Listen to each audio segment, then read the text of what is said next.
Hey, what's up? Zach here, and today I've got the all-new Diadora B.Icon 3, and boy, was the wait worth it between the 2s and the 3s. Let's get into it. And thanks to Diadora for sending me a pair of these to check out. However, this video is by no means sponsored, and all opinions, good, bad, and indifferent, are all my own. I'm gonna preface that by saying most of the opinions on these are very good, so I wouldn't blame you if you thought it was a sponsored review. However, it is not. They're just that good. Starting off in the uppers, really similar to the new Tornios, there's a lot of pretty hefty molding in the uppers of these shoes, a lot of paneling. The thing is, in these, they broke in a lot quicker than the Tornio, and like the bending and snapping was not nearly what the Tornio was, but you still get ridiculous containment out of these. Now, as you go up the lace line from that, that paneling gets a lot more flexible. It's almost like a broken in leather jacket, right? Like an old school one from like the 80s or 90s that your dad had that he wore for like 20 years, right? And it was just super buttery. That's what this feels like, but it's not leather, it's synthetic. Now, as you go into the proximal lace line, you do get a runner's knot, but then you also get a secondary tab. Now, this is similar to the other B.Icons where it went through the plastic piece. You get these secondary tabs here, then a runner's knot behind it. The lockdown is ridiculous. I mean, heel slippage is like none to mild on these. Even with an orthotic in it, you can still crank down on them. And honestly, lace irritation on these was really, really mild. And if you look at the padding in the tongue, it's nothing too crazy to write home about. I mean, there's some breathing pores in there, that's nice, but it's just because it's an integrated lace eyelet system, because the lace that is gonna crank down the most is so far wide set. The irritation of it just kind of gets blunted by the rest of the uppers. Plus you get these more proximal tabs on the lace line, just really wrap around the front part of your ankle. So same as the Tornio, really, really nice lockdown. The one thing you do pay for in the uppers though is a little bit of breathability. Look at the thermal imaging on these things. They do heat up 123.8 degrees.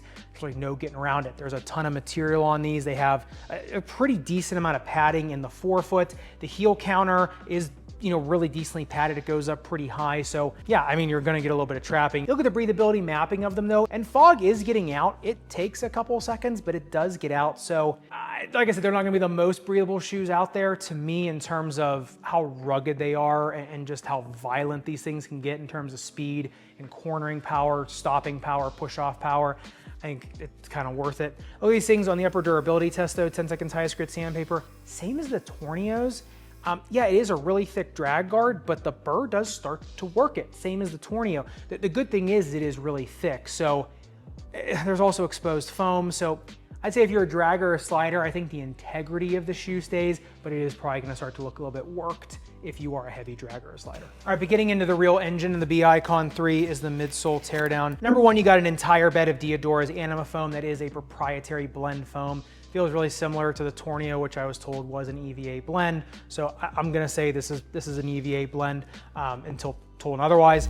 The thing is though, is the shank on these things. Number one, it creates this medial stabilizer as well as lateral stabilizer. It molds the arch, then goes under the shoe. This thing, it's ridiculous.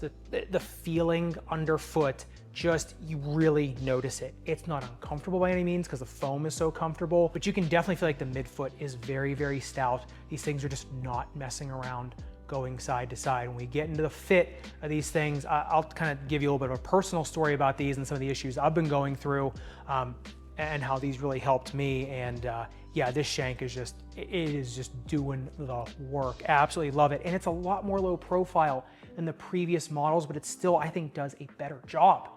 Especially side-to-side containment, medial push-off, right? First step push-off, especially from compromised position, you're sliding, right? Going forehand, push off, going back their direction. This is really, really nice combination. You look at this thing on the bounce height test, shocker, this thing got 35 centimeters in the rear foot, and 33 in the forefoot. That's a little bit more than we're used to seeing from Diadora shoes, so a little bit more kick out of these things.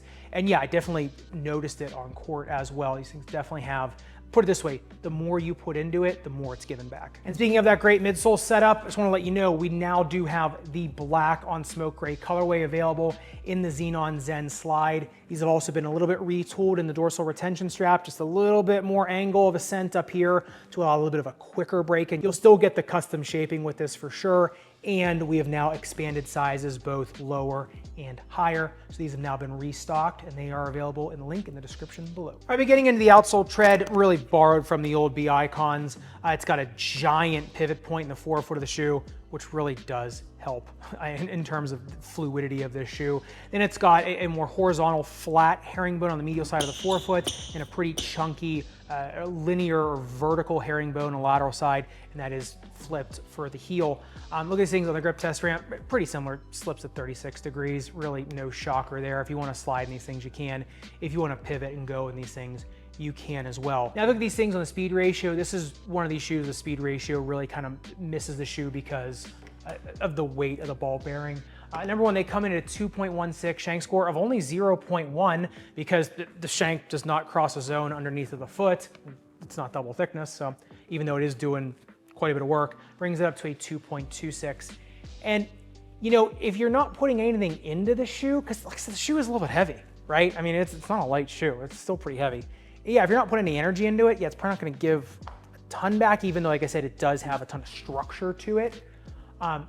But the more you put into it, the more it's gonna give back. So I do think that is a little bit underrated for sure. And like I said, I think this shoe maybe shows some of the limitations of the speed ratio. It is nice to see though, which shoes kind of inherently just have a bunch of pop in terms of, you know, just the foam structure and things versus shoes where, you know, you got to give them a little bit to get back. Look at these things on the outsole durability test, 10 seconds highest grit sandpaper, and the burr basically just cleans it off. Durometer comes in at a 20. So yeah, I mean, in terms of durability, I honestly think that upper or midsole outsole junction is going to be the thing that is going to be the most worrisome because the outsole tread in of itself is pretty darn good. All right, beginning into the fit of the B.Icon 3 comes in at a 12-degree inflare, so just getting up there just a little bit. In terms of its resting position, sits at 90 degrees, no degrees of eversion, and then loading, shocker, 0 degrees of eversion. These things are stout, and you would expect it to be, right, with plastic coming up both sides of the rear foot, so really a very stout shoe. They come in at 28.8 centimeters in length,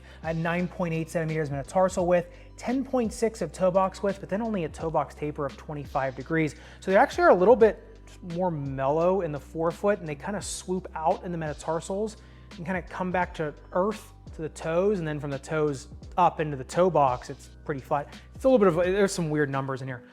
In terms of, I'd say narrow, medium foot, you can go true to size on these. If you are narrow, you want to go down a half size, needs to get a little more locked down, I think that's fine. A medium at 2E, just go true to size. A 4E, I think you go up 1/2 size in these things just to be able to break in this paneling. If you are a 2E and want to go up a half size in these things, by all means, right? You can get a little bit more room in there, but I had 0 cramping in these because, like I said, they are a little bit wider in the metatarsals. So like I said, I think they're fine for a 2E to go true to size on, especially to keep the weight down in these things. Like I said, that is the one thing. They are a little bit heavy. So if you want to keep the weight down, try to stay true, or if you're narrow, try to go down a half size. And in terms of people I'd be recommending these for, you know, it's interesting. I had some pretty bad insertional Achilles tendonitis, right, where the Achilles inserts into the heel. I tore a few fibers on there. And it started maybe about 5 weeks ago. And so I was 3 weeks on the mend for that. After a little while, I was just getting cabin fever. I just wanted to go out and do something. So I was like, okay, I was just gonna go stand in one corner and just start to hit balls. And played with a few shoes that day. And when I put on the Tornios, they felt good for sure. But the B.Icon, I put them on and it felt like I had taken another week off my recovery. And I think it was because of the midfoot, right? And it's because it just did not allow any movement back there. My rear foot was just being held in there really, really well. And there just wasn't a lot of micro motion back there to cause pain. The shoe was just doing a lot of shock absorbing for me. That molded shank in there, that just fit my foot perfectly. Some other people are gonna fit something like the Tornio a little bit better in that regard. But in terms of, because the B.Icon 1 and 2, I wouldn't say was like the greatest shoe out there for like every lump, bump, bruise, and snake bite on your foot. But the 3s with the foam setup, with the shank setup now, it really, to me, it feels just as protective as the Tornio. The Tornio is a little bit better for ankle sprainers. I'll tell you that. I like it a little more for ankle sprainers. And for forefoot pain, I like it just a little bit more for sure.